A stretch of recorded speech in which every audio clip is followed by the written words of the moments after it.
Hello दोस्तों, कैसे हैं आप सब लोग। आशा करती हूँ अच्छे होंगे। हमारी आज की कहानी का नाम है समस्या।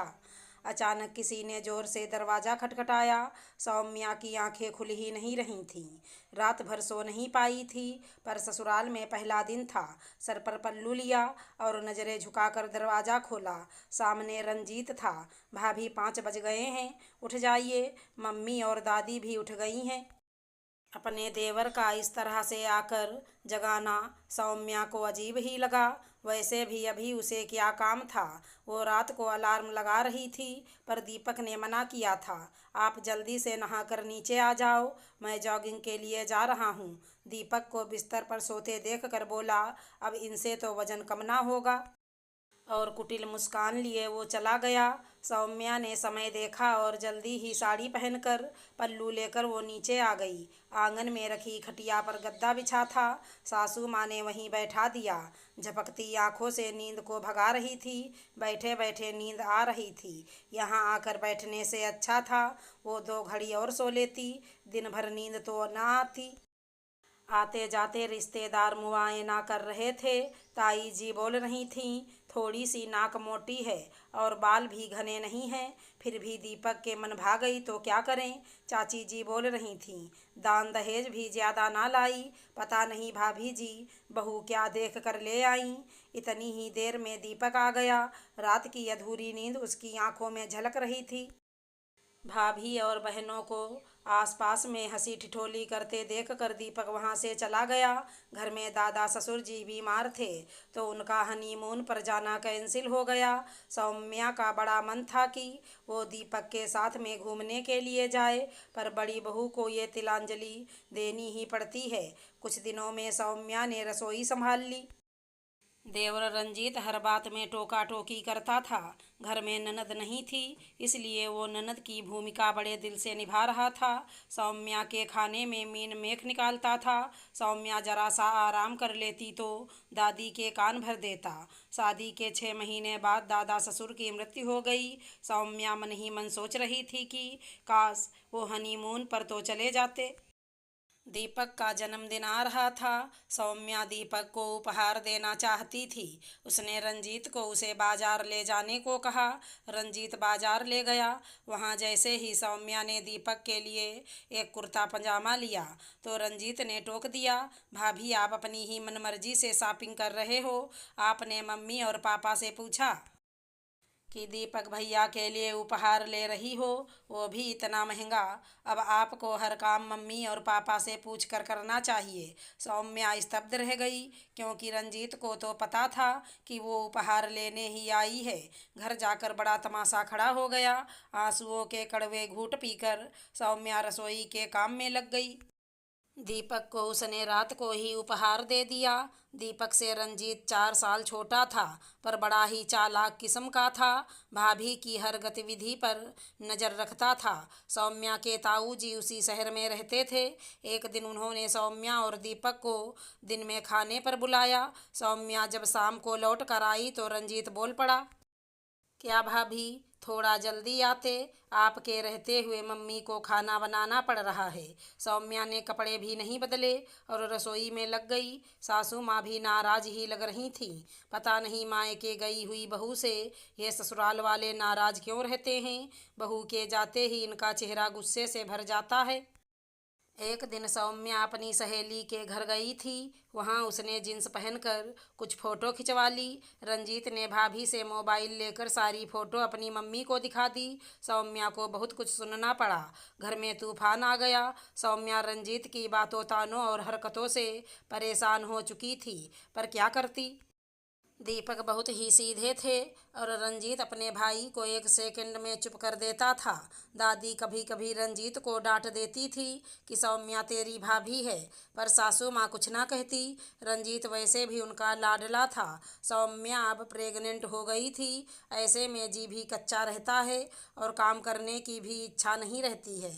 पर रंजीत की यही कोशिश रहती कि भाभी ही काम करें। मम्मी रसोई में पैर भी ना धरें। 9वें महीने सौम्या ने प्यारी सी बेटी को जन्म दिया। अब वो अपनी बच्ची में व्यस्त रहने लगी, पर अपने देवर रंजीत में जरा भी सुधार ना देखकर सौम्या भी दुखी रहने लगी थी। अपनी माँ को बातें बताकर वो परेशान नहीं करना चाहती थी। एक दिन सौम्या की 6 महीने की बच्ची बाहर खेल रही थी और सौम्या रसोई में खाना बना रही थी। अचानक से वो रोने लगी तो सौम्या उसे दूध पिलाने के लिए बाहर आई तो रंजीत ने झट से गुड़िया को गोदी में उठा लिया।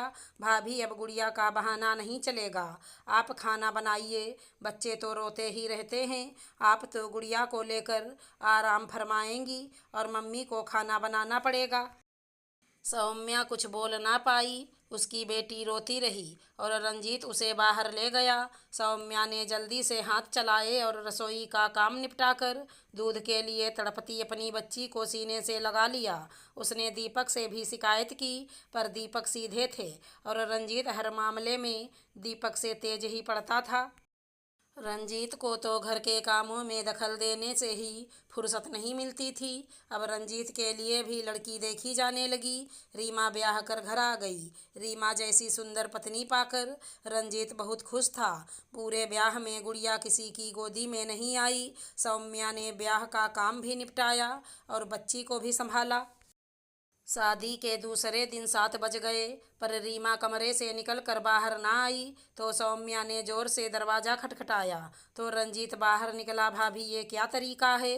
रीमा सो रही है, उसे शादी की थकान आ रही है, आप उसकी नींद खराब कर दोगे। पहले 2 कप चाय भिजवा दीजिए, फिर वो उठ जाएगी। वैसे भी क्या जल्दी है, कुछ काम तो है नहीं। रीमा को थोड़ी देर और सोने दो। रंजीत की बात सुनकर सौम्या अवाक रह गई। घर की बहू तो 5 बजे उठती है, पर रीमा तो अभी तक भी सो रही है। सासू माँ भी बोली, नई नवेली है, सोने दे। सौम्या चुप हो गई। रीमा के मायके से तो बहुत दहेज आया है, सभी रिश्तेदार तारीफ कर रहे थे। साड़ियाँ भी सबको अच्छी ही दी है। सौम्या सबकी बातें खामोशी से सुन रही थी। दादी सास बिस्तर में थी, उनकी हालत बहुत ख़राब चल रही थी। रीमा और रंजीत रुकना नहीं चाहते थे।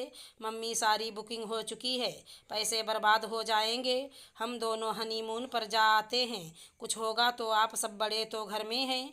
रंजीत ये कहकर निकल गया। 4 दिन बाद ही दादी जी की मृत्यु हो गई, पर वो दोनों अपना पूरा हनीमून मनाकर ही आए। आते ही किसी ने उन्हें कुछ नहीं कहा। रंजीत ने अपने मोबाइल पर मम्मी को रीमा की जींस की में फ़ोटो दिखाई, जिसे देखकर सास बहुत खुश हुई। उन्होंने बहू के जींस पहनने पर जरा भी तमाशा नहीं किया।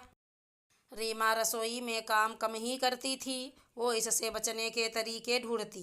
कभी अपने मायके के किसी रिश्तेदार के यहाँ चली जाती तो कभी बाहर रंजीत के साथ घूमने निकल जाती। सौम्या ने सास से कहा तो वो रीमा का पक्ष लेकर बोली, तू है ना, रसोई संभाल लेती है, उसके घूमने फिरने के दिन हैं, उसे अपनी ज़िंदगी जीने दे। एक दिन रीमा बाजार से लौटी। उसने एक खूबसूरत महंगी ड्रेस दिखाई। कल इनका जन्मदिन है, इन्हें उपहार में दूंगी। रीमा मम्मी जी से आज्ञा ली कि इतनी महंगी ड्रेस ले रही हो, तभी सासू माँ अंदर आ जाती हैं। रीमा समझदार है, इसे शॉपिंग करने के लिए आज्ञा लेने की क्या ज़रूरत है। वो अपने देवर रंजीत और सासू माँ का पक्षपात रोज देख रही थी। अब पानी सर तक आ गया था। एक दिन शाम को रंजीत कहता है, भाभी, हम दोनों शाम को घूमने जा रहे हैं, मम्मी से पूछ लिया है, आप खाना बनाकर रख लेना, हम भी आकर घर का खाना ही खाएंगे। सौम्या का गुस्सा फूट पड़ता है। देवर जी, आपकी पत्नी भी इस घर की बहू है, उसकी भी कुछ जिम्मेदारियां हैं। मैंने बहू बनकर हर जिम्मेदारी निभाई है, अब उसकी बारी है। आपकी पत्नी को सोने की, घूमने की, शॉपिंग करने की, कुछ भी पहनने की आज़ादी है, वो कुछ भी कर सकती है। जिन चीज़ों के लिए आप मुझे टोका करते थे, बड़ा ज्ञान देते थे कि बहू का ये फर्ज होता, ये जिम्मेदारी होती है, तो वो ही ज्ञान अपनी पत्नी को क्यों नहीं देते हो। उसे भी बहू बनकर इस घर के प्रति अपने सभी फर्ज निभाने चाहिए। ये घर अकेले मेरी जिम्मेदारी तो नहीं है, मेरी बिटिया रो रही है और उसे मेरी ज़रूरत है। मम्मी जी, आप और आपकी लाडली बहू ये रसोई संभाले, मैं अकेली ये रसोई नहीं संभालूंगी। 3 सालों से सब सह रही हूँ, बहू हूँ तो ये सब सहना ही होगा, इसलिए कभी जुबान नहीं खोली। रीमा भी इसी घर की बहू है, पर उसे सब तरह का आराम है, तो फिर अकेली मैं ही क्यों सहूँ। देवर जी भाभी को रोकना टोकना बहुत आसान है, सिर्फ जुबान हिलानी पड़ती है। अब वो ही टोका टाकी अपनी पत्नी के साथ भी करो।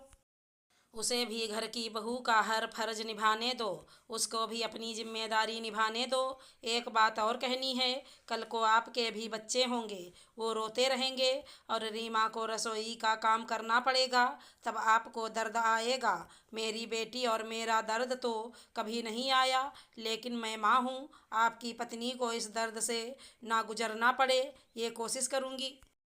सौम्या ने अपनी बेटी को गोद में लिया और कमरे में चली गई।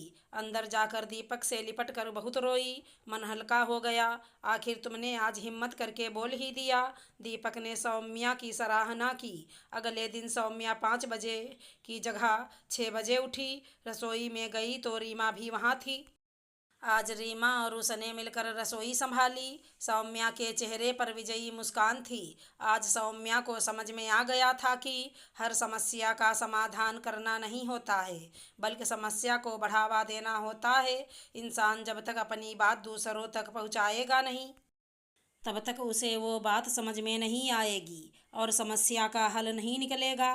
अगर हमारी कहानी पसंद आई हो तो चैनल को लाइक शेयर सब्सक्राइब करें। राधे राधे दोस्तों।